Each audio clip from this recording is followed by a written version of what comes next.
Welcome to the Lean 101 course. These principles apply to all processes, not just manufacturing.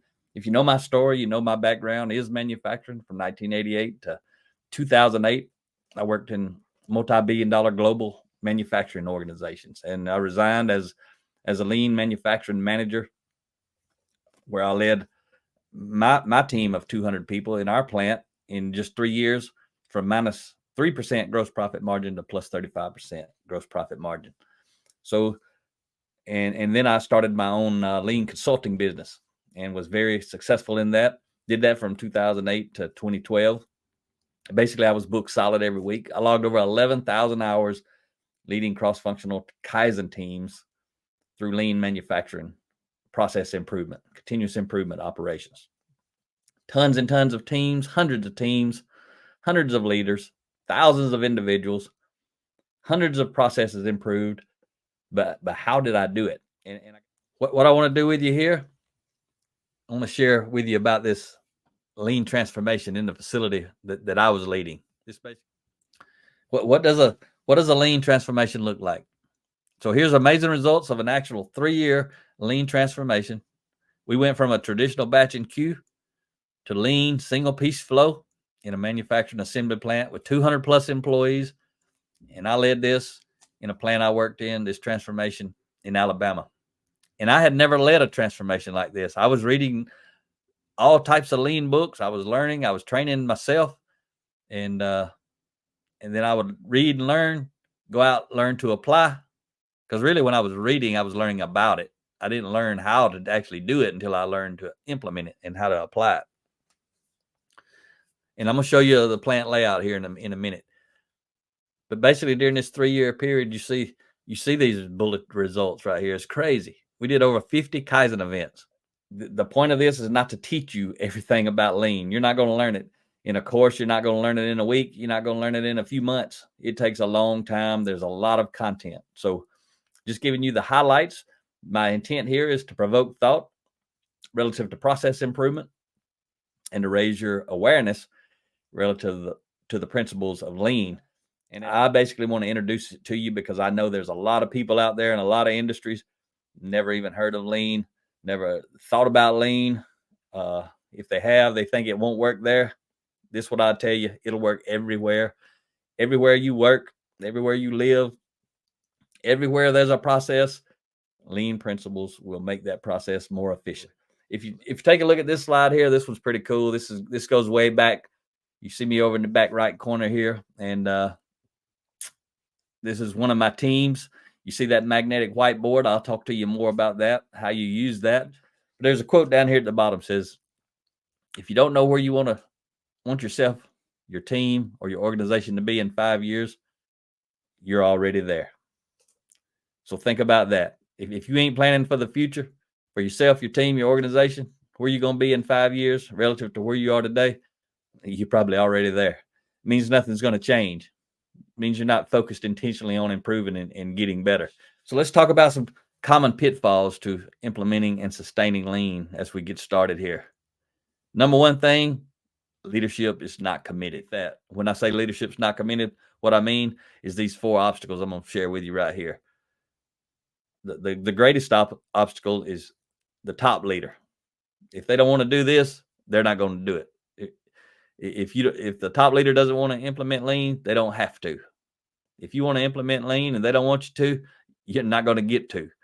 That's the way it works. So 4 greatest obstacles are the top leader, upper management, middle management, and frontline supervision.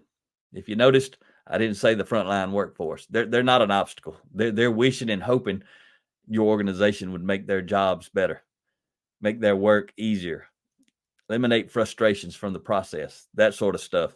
The people who actually have control over that are the formal authority leaders at those 4 levels I just described, which encompasses all of the leadership. Thinking I can't instead of how can I? That word how is so powerful in a lean transformation. And just in personal leadership. When you say I can't, you're done.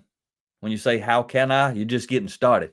So that was the original plant layout when I started leading this lean initiative. Basically everything you've heard about during this course, I had to learn about it at a deep, deep level, individually learn all that stuff, start implementing it into this facility. We had 200 people who had to help me and had to learn, had to be willing to do it. There was lots and lots of resistance. That's again why leadership development, personal growth of your team members is so important.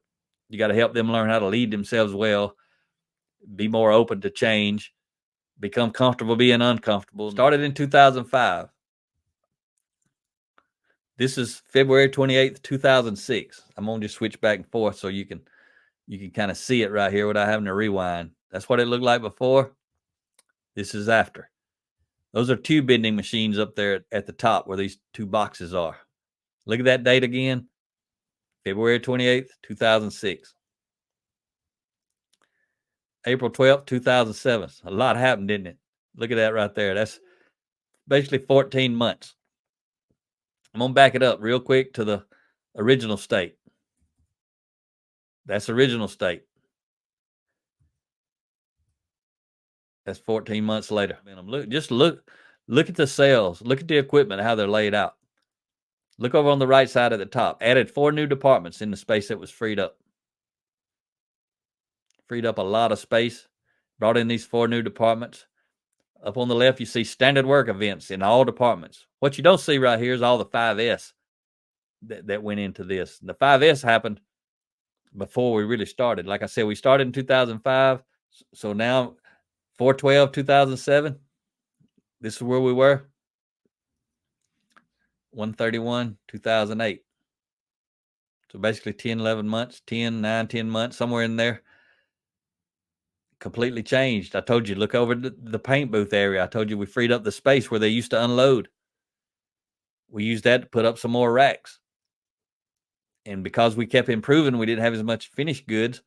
We put those racks down there. The other racks in the bottom right corner, we were able to relocate our offsite 30,000 square foot warehouse back inside of our plant.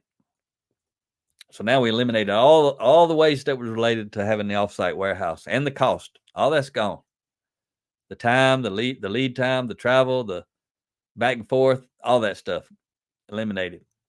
I hope what you understand as you look at this is this was a lot of work. All that equipment you see that we've been moving around, airlines, gas lines, power lines, running to keep this equipment going, all of it.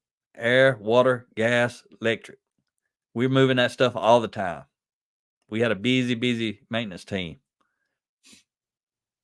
So got one more here to show you.